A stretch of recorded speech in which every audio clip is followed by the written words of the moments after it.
ఏంది ఈ దాడి? నేను కాంగ్రెస్ పార్టీతోని అంటకాగి ఉన్నాను, కాంగ్రెస్ పార్టీతోని అండర్స్టాండింగ్తో నేను పనిచేస్తున్నాను, ఎందుకంటే నాకేదో ఫైనాన్షియల్ బెనిఫిట్ కోసం నేను పనిచేస్తున్నా అని చెప్తున్నారు. దీనికి ఎక్కడ మొదలుపెట్టిండ్రు? నేను ఎప్పుడైతే జాగృతి జనం బాట అని చెప్పి బయటికి రావాలనుకున్నానో ముందు సోషల్ మీడియాలో ఒక ప్రచారం మొదలుపెట్టింది. నా భర్త గౌరవనీయులు అనిల్ కుమార్ గారి ఫోటోను చూపిస్తూ దాంట్లో ఏవి రెడ్డి గారు అనేటటువంటి వ్యాపారవేత్త నా భర్త కలిసి ఏదో ల్యాండ్ లావాదేవీలు చేశారు, ఆ ల్యాండ్ లావాదేవీ వల్ల నాకేదో పెద్ద ఎత్తున ఫైనాన్షియల్ బెనిఫిట్ అయింది, అట్లా నాకు కాంగ్రెస్ పార్టీకి అవినాభావ సంబంధం ఉంది అనేటటువంటి అంశాన్ని ప్రజల మధ్య ప్రమోట్ చేసే ప్రయత్నం చేస్తున్నారు. ఈ వెకిలి ప్రయత్నాలు చేస్తున్నటువంటి గుంటనక్కలందరూ కూడా నేను చెప్తా ఉన్నా, నేను ఇంకా మీ చిట్టా విప్పడం ప్రారంభించలేదు, ఓన్లీ టాస్ వేసిన అంతే. ఆ టాస్కే ఇంత భయపడితే ఎట్లా మీరు? ముంగటి ఇంకా టెస్ట్ మ్యాచ్ ఉంది, మామూలుగా అనుకుంటారే ఇది కథ. జస్ట్ టాసే, ఇప్పటికే గెలిచినాం ఆల్రెడీ మేము జాగ్రత్తలు, ఎందుకు భయపడుతున్నారు మీరు ఇంతగా? ఏమన్నాడు నా భర్త? మీరు అధికారంలో ఉన్న 10 ఏళ్ళలో ఎన్నడన్నా వచ్చి మిమ్మల్ని ఒక పని అడిగినామా మేము? ఎక్కడన్నా ఎప్పుడన్నా ఒక ఫేవర్ అడిగినామా మిమ్మల్ని? ఒక్క విషయంలో అన్నా అవుట్ ఆఫ్ ద వే పోయి ఏ ఒక్క మంత్రితోని కానీ, కేసీఆర్ గారితో కానీ, కేటీఆర్ గారితో కానీ, హరీష్ రావు గారితో కానీ, నా భర్త కానీ నేను కానీ ఏమన్నా ఫేవర్ తీసుకుని ఉంటే చెప్పండి, దమ్ముంటే చెప్పండి. ఊరుకుంటుంటే తమాషాలు చేస్తున్నారు. మీరు వెకిలి ప్రయత్నాలు మానుకోండి. నేను మీ మీద చేసినటువంటి ఆరోపణలకు మీకు దమ్ముంటే, సిగ్గుంటే, ప్రజాస్వామ్యంలో ప్రజల మధ్యలో ఉండాలనుకుంటే జవాబు చెప్పండి. అంతేగాని నా మీద మొరిగేటటువంటి వాళ్ళందరినీ వదిలిపెట్టి ఏది పడుతుంది మాట్లాడితే నేను చూస్తూ ఊరుకుంటాను అనుకోవద్దు. నేనేం తప్పు చేయలేదు. బీఆర్ఎస్ ఉన్నటువంటి అధికారంలో ఉన్నటువంటి 10 సంవత్సరాలలో ప్రభుత్వం నుండి నేను ₹1 కూడా లాభం పొందలేదు. మీరు చేసినటువంటి అక్రమాలన్నీ నా మీద ఆపాదిద్దామని చూసుకుంటే నేను ఊరుకునే వ్యక్తిని కాదు. నీతి నిజాయితీ నా వైపు ఉంది కాబట్టి నేను ఇలా ధైర్యంగా కుండబద్దలు కొట్టినట్టు ఎక్కడికి పోయినా మాట్లాడుతున్నా. నాకు ఎవరితో అండర్స్టాండింగ్ లేదు, ఎవరితో వ్యాపారం లేదు. నా భర్త ఎప్పుడైతే టీఆర్ఎస్ అధికారంలోకి వచ్చిందో నేను నా భర్త ఒకటే విషయం అనుకున్నాం. అమెరికా నుండి 2004లో మేము వస్తే నేను ఉద్యమంలో ఉన్నా, ఆయన వ్యాపారంలో ఉన్నాడు. ఇల్లు గడవాలి కదా, మీ లెక్క మంది మీద వాడు దోసుకోలే. నేను ఎప్పుడు మీ లెక్క నేను ఎవరిని వాడి వసూలు చేసుకొని ఉద్యమాలు నడపలేను. సమయం సందర్భం వచ్చినప్పుడు నా నగలు కుదబెట్టి బతుకమ్మ చేసిన నేను. అందుకే ఇంత పౌరుషం నాకు. ఉద్యమంలో మీరు ఎవరెవరి దగ్గర దోసుకున్నారు, ఏ స్టూడియోల దగ్గర పోయి ధర్నాలు చేసి వాళ్ళతో కాంప్రమైజ్ అయిండు, అన్నీ తెలుసు సంగతులు. చెప్పలేదు, ఎందుకంటే సిగ్గుపోతారు తెలంగాణ వాళ్ళదని. నవ్వేటోళ్ళ ముందట జారిపడొద్దు అన్నారు కాబట్టి చెప్పలేదు. మీరు ఊరికే తమాషాలు చేసి నాతో పెట్టుకుంటే మాత్రం మామూలు చిట్టా లేదు నా దగ్గర. ఇవాళ నేను ఫస్ట్ టీ న్యూస్కి లీగల్ నోటీస్ పంపిస్తా ఉన్నా. నా భర్త పేరు పెట్టి కృష్ణారావు అనేటటువంటి ఎమ్మెల్యే గారు ఏదైతే ప్రెస్ మీట్ పెట్టినరో, మీరేమన్నా ఆల్తు ఫాల్తు social media channel T News అంటే? శాటిలైట్ ఛానల్, మీరు ఒక పార్టీని రిప్రజెంట్ చేసే ఛానల్, కనీసం వెరిఫై చేసుకోరా? ఏది పడితే అది వేసేసుడేనా? వేరే వాళ్ళది వేస్తే వాళ్ళు ఊరుకున్నారేమో, నేను ఊరుకునేదాన్ని కాదు, ముందే చెప్తున్నాను. టీ న్యూస్కి లీగల్ నోటీస్ ఇస్తున్నాం. 1 వీక్లో పబ్లిక్ అపాలజీ చెప్పాలి బిడ్డ, పబ్లిక్ అపాలజీ. కోర్టుకి ఈడుస్తాం ఏమనుకుంటున్నారు. తర్వాత ఏలేటి మహేశ్వర్ రెడ్డి గారు, వీరికి కూడా నోటీస్ ఇస్తున్నాం, లీగల్ నోటీసు.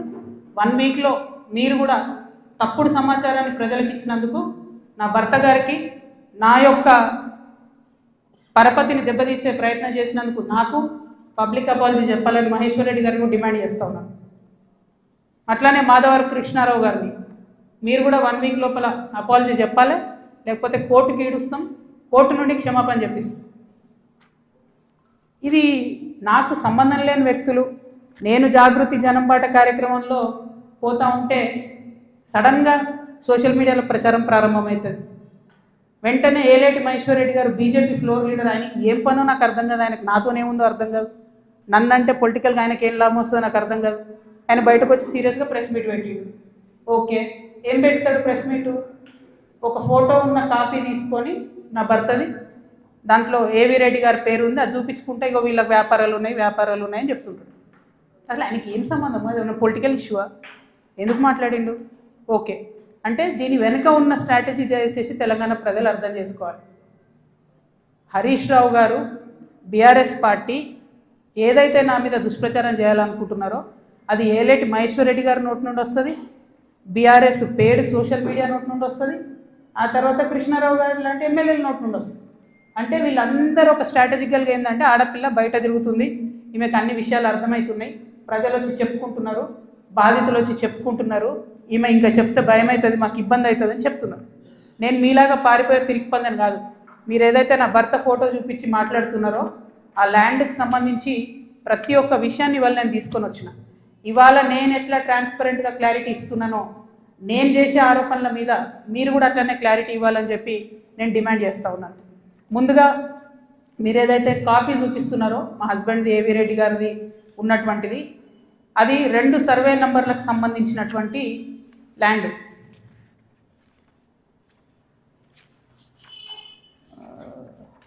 బ్రీఫ్ హైదరాబాద్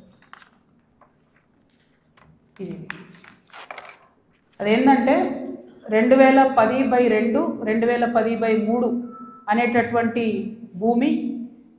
దీనికి 1975 నుండి కూడా ఈ భూమికి కంప్లీట్గా పట్టాలు ఉన్నాయి, దానికి పాస్బుక్లు ఉన్నాయి, కంప్లీట్గా ఇది ప్రైవేట్ ల్యాండ్. ఈ ప్రైవేట్ ల్యాండ్లో 4 వ్యక్తులు, 4 కొడుకులు, వాళ్ళకి మనిషి 4 ఎకరాలు వచ్చినాయి. ఈ మనిషి 4 ఎకరాలు వచ్చినటువంటి ఈ భూమిని అక్కడ ఒక కంపెనీ ఉంది, టేకంషా అనే కంపెనీ. ఆ టేకంషా అనే కంపెనీకి 37 ఎకరాలు ప్రభుత్వము అమ్మింది ల్యాండ్ ఒకప్పుడు. వాడేం చేసిండు, ఆ అమ్మిన ల్యాండ్తో పాటు ఈ ప్రైవేట్ వాళ్ళ భూమి కూడా లోపలేసుకొని కాంపౌండ్ వాళ్ళు పెట్టుకున్నాడు. ఈ ప్రైవేట్ వాళ్ళంతా కాంపౌండ్ వాళ్ళకి పోయింది కాబట్టి వాళ్ళంతా ఈ రియల్ ఎస్టేట్ వ్యాపారంలో ఉన్నటువంటి మా హస్బెండ్ ఇంకా కొంతమంది దగ్గరకు వచ్చారు. ఈ 16 ఎకరాల భూమికి దాదాపు ఒక 20 మంది ఆ భూమిలో ఉన్నారు. అందులో మా భర్త కంపెనీ కూడా ఒకటి. ఇది మొత్తం ప్రైవేట్ ల్యాండ్ మాది, నువ్వెట్లా కాంపౌండ్ లోపల పెట్టుకుంటావు అని చెప్పి ఒక 9 ఏళ్ళు నడిచినట్టుంది ఈ డిస్ప్యూట్ నాకు తెలిసి. ఇది మా ల్యాండ్ అని వీళ్ళు, కాదని వాళ్ళు. ఫైనల్గా 2019లో లోక్ అదాలత్లో, ఇగో ఇది బీఆర్ఎస్ గవర్నమెంట్ ఇచ్చిన పాస్బుక్, అది ప్రైవేట్ ల్యాండ్ అని చెప్పి ఫైనల్గా లోక్ అదాలత్లో 2019లో ఈ టేకంషా అనే కంపెనీ ఈ 16 ఎకరాలు ప్రైవేట్ పట్ట వీళ్ళందరూ కూడా కాంప్రమైజ్ అయింది. 2019లో ఎప్పుడైతే కాంప్రమైజ్ అయినరో ఆనాడే ఆ ల్యాండ్తో నాకు కానీ నా భర్తకు కానీ సంబంధం లేదు. ఆ పట్టేదారుల తరఫున ఉండి కొట్లాడినటువంటి మా భర్త గారు, వాళ్ళ ఫ్రెండ్స్, వాళ్ళ కంపెనీ అందరు కూడా ల్యాండ్ అమ్మేసి బయటకు వచ్చేసారు. ఎప్పుడు? 2019. 2019లో మా హస్బెండ్ బయటకు వచ్చేసిన తర్వాత 2022లో ఫస్ట్ పర్మిషన్, బీఆర్ఎస్ గవర్నమెంట్లో ఫస్ట్ పర్మిషన్ ఇచ్చింది కన్స్ట్రక్షన్కి, 12 ఎకరాల ల్యాండ్కి కన్స్ట్రక్షన్. మరి పట్టా భూమి అయితే ఎందుకు ఇచ్చారు పర్మిషన్? మరి అది గవర్నమెంట్ భూమి అయితే ఎందుకు ఇచ్చారు పర్మిషన్? 19లోనే మా హస్బెండ్ ఎగ్జిట్ అయిపోయింది అక్కడితో. 22లో పర్మిషన్ వచ్చింది ఆ ల్యాండ్కి. మరి ప్రభుత్వ భూమి అయితే ఎట్లా ఇచ్చారు పర్మిషన్? సంతకం పెట్టింది ఎవరు? కేటీ రామారావు గారు. అంటే ఇప్పుడు మాధవరం కృష్ణారావు గారు ఏమంటుండు? కేటీ రామారావు గారు సంతకం పెట్టిండు అంటున్నా. కేటీ రామారావు గారు సంతకం తప్పంటుండా? ప్రభుత్వ భూమిని కేటీఆర్ గారు సంతకం పెట్టి ఇచ్చిండు అంటురా? ఏమంటుండ్రు? ఆ విషయం ప్రజలకు చెప్పాలి ఫస్ట్.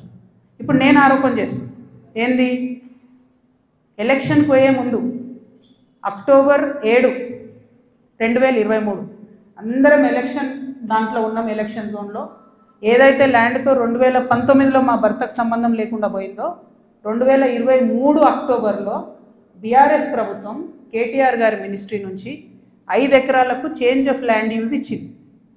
అంటే ఇండస్ట్రియల్ భూమిని రెసిడెన్షియల్ భూమి కింద మార్చుకోవచ్చు అని చెప్పింది. మరి ఇది ఎట్లా వచ్చింది? ఏంది ఇది? ఎందుకు ఇచ్చారు ఎలక్షన్ కన్నా 2 రోజుల ముందు? ఏం లావాదేవీలు జరిగినాయి? దీంట్లో కృష్ణారావు గారి పాత్ర ఏంది? ఈ వ్యాపారం చేసే వ్యక్తి మీ సుట్టమట కదా, ఆయన పేరు నేను ఎందుకు చెప్తా బయట, కానీ మీ సుట్టమట కదా, మరి మీరు చేయించుకురా దగ్గరుండి? ఏంది ఇది? దీనికి నాకు సమాధానం చెప్పాలి. కేటీఆర్ గారు చెప్తారా, బీఆర్ఎస్ పార్టీ చెప్తుందా, కృష్ణారావు గారు చెప్తారా? దీనికి సమాధానం చెప్పాలి. ఎట్లా ఇస్తారు చేంజ్ ఆఫ్ ల్యాండ్ యూజ్? ఈ ల్యాండ్తో మాకు సంబంధమే లేదు. 5 ఎకరాలకు బీఆర్ఎస్ గవర్నమెంట్లో చేంజ్ ఆఫ్ ల్యాండ్ యూజ్ వస్తుంది. నిన్నగాక మొన్న 6 ఎకరాలకు కాంగ్రెస్ గవర్నమెంట్ కూడా అదే ల్యాండ్లో చేంజ్ ఆఫ్ ల్యాండ్ యూజ్ ఇచ్చింది. అంటే బీఆర్ఎస్ వాళ్ళు సపోర్ట్ చేసిన వ్యాపారవేత్తల్ని యాజ్ ఇట్ ఈస్గా కాంగ్రెస్ వాళ్ళు కూడా సపోర్ట్ చేస్తున్నారు. ఏంది ఇది మరి? ఎవరికి అండర్స్టాండింగ్ ఉంది? నాకుందా అండర్స్టాండింగ్? మీకుందా? మీ గుంపులు ఉన్న మనుషులది ఇగో ఇదే ఏవిరెడ్డి గారితో నవనామి వెంచర్స్, ఇదే ఏవిరెడ్డి గారితో పోచంపల్లి శ్రీనివాస్ రెడ్డి అనేట ఆయన పార్ట్నరు. ఈయన ఎవరు దోస్తు, ఎవరు బినామీ? పొద్దుగాలేస్తే రామన్నతోనే ఉంటాడు, కేటీఆర్ గారితోనే ఉంటాడు ఈయన. ఎవరైనా మరి మీకున్నాయా సంబంధాలు? నాకున్నాయా? పందెం కోళ్ళ కేసు ఉండే శ్రీనివాస్ రెడ్డి అనేట ఆయన మీద, ఏమైనా చేసిండ్రా? ఆయన ఫామ్ హౌస్లో పందెం కోళ్ళు ఆడించారని అరెస్ట్ అన్నారు, పోలీసులు అన్నారు, ఏదో అన్నారు, చేసిండ్రా? ఎందుకు చేయలేదు మరి? అంటే ఎవరిని కాపాడుతున్నారు? ఎవరికి బంధుత్వాలు ఉన్నాయి? ఏదో ఆడపిల్లను ఊరుకుంటా మీరు తమాషా చేస్తా అనుకుంటారేమో, తోలు తీస్తా ఒక్కొక్కరిది పట్టుకొని చెప్తున్నాను.